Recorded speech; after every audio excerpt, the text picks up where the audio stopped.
খবর পেয়ে এখানে সাইটে ভিজিট করলাম আমাদের এক্সচেঞ্জ স্যার, আমাদের জেলার নির্বাহী প্রকৌশলী মহোদয় স্যার সহ।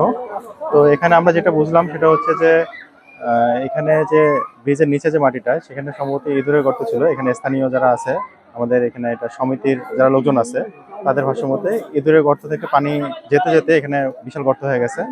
তো এনারা আর সময় পাননি, এবং আমাদের এই 2 ইভেন্টের সুইচ গেটটা পর্যাপ্ত ছিল না জন্য আমরা নতুন 6 ইভেন্টের একটা সুইচ গেটের চাহিদা অলরেডি দিয়ে রাখছি আমাদের জেলা পর্যায়ে, এই হেডকোয়ার্টার পর্যায়ে। তো ইনশাল্লাহ আমরা সেটা অনুমোদন হলে আমরা এখানে নতুন সুইচ গেট করতে পারবো, এবং বর্তমানে জনগণের চলাচলের জন্য আমরা ইউনো মহোদয়ের সাথে আলোচনা করে এখানে একটা সাঁকোর ব্যবস্থা করে দেবো ইনশাল্লাহ।